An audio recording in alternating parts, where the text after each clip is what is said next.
Hello and welcome back to the series where I talk about a random piece of music from my collection. Today, I'll be talking about Second Coming by the Stone Roses. This is the Stone Roses' second and final album.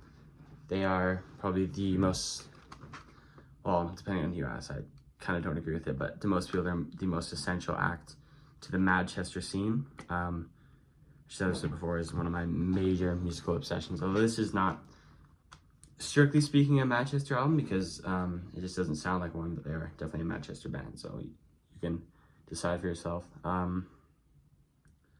Yeah, Stone Roses recorded their first album after years of not being noticed, and their first album was a massive success commercially and critically.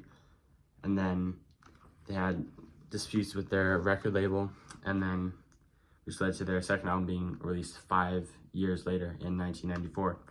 The thing about Stone Roses is everybody, if you ever ask anyone about the Stone Roses, they'll always tell you listen to the first album and then don't listen to anything else, which is total bullshit. They have so much more good music to discover and unreleased tracks and stuff like that too.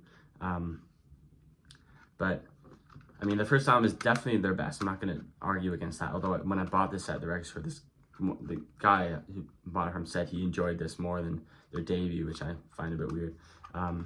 Although I think it's definitely should not be overlooked.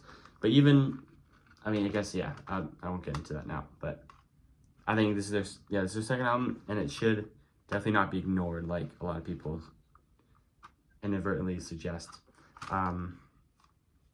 Let's talk about the songs. I don't know if I'll be able to talk about all of them, but it opens with Breaking Into Heaven, which is like 11 minutes. It has, I mean, it's weird because it kind of has 4 minutes at the start of pretty much nothing happening, but for some reason I don't mind it. And it comes in with like a lot like funkier, heavier, more distorted / overdrive guitar, and it has great vocal melody. It's this is a very rocky album, which I heard that they wanted to make their first album rocky, but the producer went against it, and I think it was a good choice, although I still like that they did this for their second album. But at the same time, I would sort of like to hear this album redone in a more first album kind of style. But yeah, Breaking Into Heaven is not really a popular song, but it's probably actually my favorite on the album. Driving South, another good one. Great guitar line. I mean, it's funny, like the guitar playing is so different from the first album to the second, and it's probably the biggest difference from the album, other than Ian Brown's vocals being that little bit worse. Although like the drums kind of stayed the same. I mean, Brenny's still a fantastic drummer, but John Squire really changed his guitar style with this album. My other favorite would probably be Good Times. It's just like, that song almost kind of reminds me of Led Zeppelin a bit, with like just the I don't really know why, but it does. It unofficially finishes with Love Spreads, which is the definitely most popular song from the album.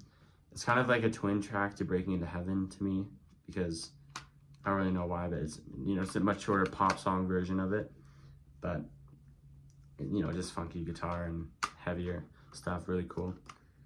And then there's a hidden track that's called Foz, and it's like this folk piece of crap. I don't know, I'm not saying that I don't like folk, I definitely like folk, but it's just like this weird jam that's like goes on for way too long. It wasn't even good for the first minute.